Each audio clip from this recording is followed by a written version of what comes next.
کو ہی ہمیشہ point out کیا جاتا ہے. بالکل. تو جیسا کہ نواز شریف صاحب کی جو پارٹی ہے میاں صاحب کی نون لیگ, تو جیسے نون لیگ جو پارٹی ہے وہ نواز شریف کی ہی پارٹی ہے, تو انہوں نے سونپا گیا تھا, اس پارٹی کو سونپا تھا, تو انہوں نے اپنا ڈیوریشن کو پورا کیا.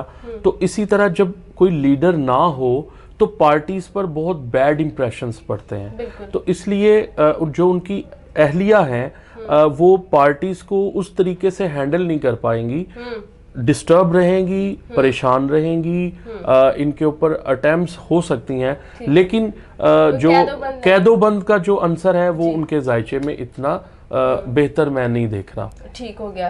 اچھا سر, اگر اس کے بعد بات کی جائے عوام کی, تو عوام کا اس وقت کیا جو ہے وہ رد عمل ہے اکارڈنگ ٹو عوام؟ پی ٹی آئی کا کیا جو ہے وہ مستقبل ہمیں نظر آ رہا ہے؟ جی, پی ٹی آئی کا یہی میں نے اپنی بات کا جواب دیا ہے کہ جب کوئی لیڈر نہیں ہوتا تو ہمیشہ عوام, تو دیکھیں کوئی بھی محب وطن ہے, پاکستان کے ساتھ جو بھی لائل ہے ہم اس کو سپورٹ کرنے کے لیے تیار ہیں, لیکن جو چارٹ کے حوالے سے جو سیاسی حالات ہیں, جو اس طرح کی توڑ پھوڑ بہت زیادہ ہو سکتی ہے, پارٹیز ایک دوسرے کے اندر ضم ہو سکتی ہیں, تو اس لیے ابھی کوئی جو عوام کا ری ایکشن ہے وہ ابھی کلیئرٹی پہ نہیں ہوگا.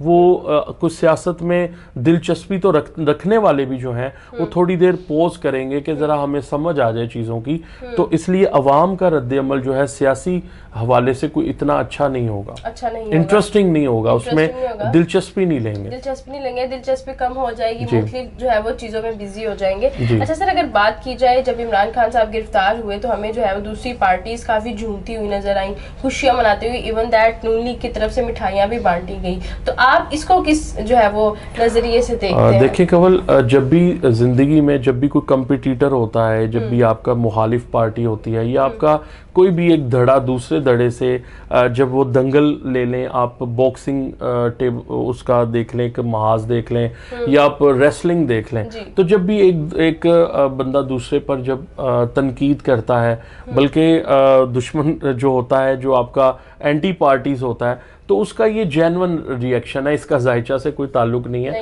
اگر انہوں نے پارٹیز نے خوشی کی ہے تو میرے خیال سے انہوں نے ایک وہی ری ایکشن دیا جو ایک ہمارے ماحول کمپٹیٹرز کا جو ہوتا ہے, اور ان کو چاہیے, ہونا بھی چاہیے تھا خوش کہ ایک آپ کا کمپٹیٹر اندر گیا ہے. تو یہ چیزیں ایک ذائچے سے کوئی تعلق نہیں رکھتی, یہ بیسیکلی ایک نارمل جرنل ریڈنگ. ٹھیک ہے سر, شہباز شریف کا دور حکومت ختم ہونا, اس کے بعد جو ہے وہ اب ہم نگراں حکمران کو جو ہے وہ دیکھیں گے, اس کے بعد جو ہے وہ عمران خان کا گرفتار ہونا, مطلب 38% مہنگائی کا بڑھ جانا, پھر سوال یہی رہ جاتا ہے کہ جی معاشی صورتحال کب تبدیل ہوگی؟ اوکے, معاشی صورتحال کا دیکھیے بہت اچھا آپ نے ایک پوائنٹ کو اٹھایا ہے, بلکہ ایک فکری رد عمل آپ نے دیا ہے.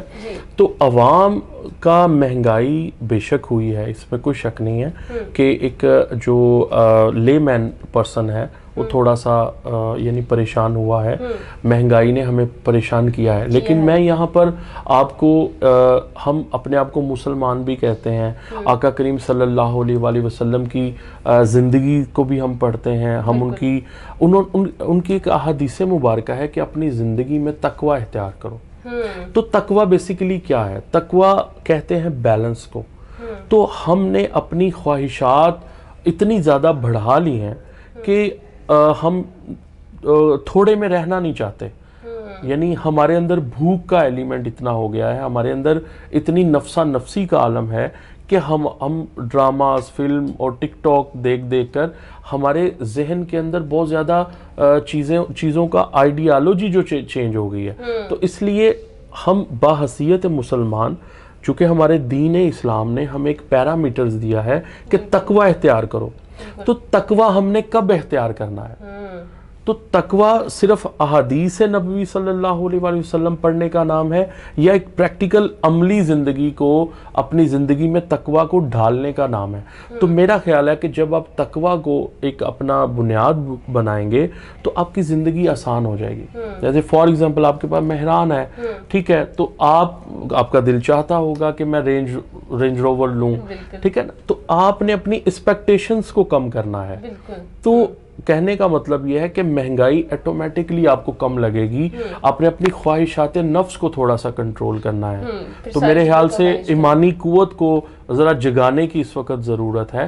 بے شک مہنگائی ہوئی ہے، لیکن تھوڑا سا اسلام کو بھی آپ دیکھیں، ہمارے جو ان کی سیرت نبویہ ہے کہ بیلنس کرو اپنی زندگی کو، تقوی اختیار کرو۔ تو تقوی کہتے ہی اپنی لائف کو بیلنس کرنا ہے۔ تو جب آپ بیلنس کریں گے تو آپ دیکھیے گا کہ مہنگائی پھر آپ کو اتنے پریشان نہیں کرے گی۔ بالکل ایسا ہی ہے سر۔ آپ نے تمام سوالات کے جوابات، چاہے یہ آڈینس کے سوالات تھے جو میں آپ کے سامنے لائی، اور ضرور آسان طریقے سے اس کا جواب دیا۔ پیغام کیا دیں گے آپ؟ پیغام میں یہ دینا چاہوں گا کہ آقا کریم صلی اللہ علیہ وآلہ وسلم کی ایک احادیث مبارکہ ہے، حب الوطن من الایمان، کہ جس مٹی پر رہو اس سے وفا کرو۔ تو پیغام یہ ہے کہ اپنی قوت ایمانی کو نہ چھوڑیں، اپنی وطن کی مٹی سے محبت کرتے رہیں، اپنے وطن کے ساتھ جو ہے وہ حب وطن رکھیں، اور 14 اگست بھی جیسا کہ آنے والی ہے، تو اس آزادی کو سمجھیں، اس آزادی کی قدر و قیمت کو سمجھیں۔ تو پیغام یہ ہے کہ اپنی مٹی سے وفا کریں، اپنے پاکستان کے ساتھ پیار کریں، جہاں بھی ہیں، ملک سے باہر ہیں، ملک کے اندر ہیں، اپنے آپ کو تھوڑا سا بیلنس کریں، تقوی اختیار کریں، اپنی ایمانی قوت کو تھوڑا سا اجاگر کریں، تو میرے خیال سے اب سے زندگی آسان ہو جائے گی انشاءاللہ۔ جی بہت شکریہ سر آپ کے قیمتی وقت کا۔ جی تو ناظرین، ہمارے ساتھ سید سکندر رضوی صاحب موجود تھے، جنہوں نے جو ہے وہ تمام پیشن گوئی آپ کے سامنے رکھی۔ اور آپ کو یہ بتاتی چلوں، جیسے کہ ہمیشہ میں اپنی ویڈیوز میں کہتی ہوں، جب بھی ہم پولیٹیکل ایسٹرولوجی کی طرف آتے ہیں، کہ ہم کسی بھی پارٹی کے نہ تو خلاف ہیں نہ تو حق میں ہیں۔ جو ذائچہ کہتا ہے، جو ان کی پریڈکشنز ہیں، جو ایسٹرولوجی کا نالج ہے، اس کو استعمال کرتے ہوئے آپ کے سامنے پریڈکشنز رکھی جاتی ہے۔ حتمی فیصلہ بے شک اللہ تعالیٰ کا ہے، اور ہم اسی چیز پر یقین رکھتے ہیں۔ جو پیشن گوئی آپ کے سامنے رکھی گئی، اس کے بارے میں آپ کی کیا رائے ہے، کمنٹ سیکشن میں ضرور بتائیے گا۔ اسی کے ساتھ اپنی میزبان کو دیجیے اجازت۔ اللہ نگہبان۔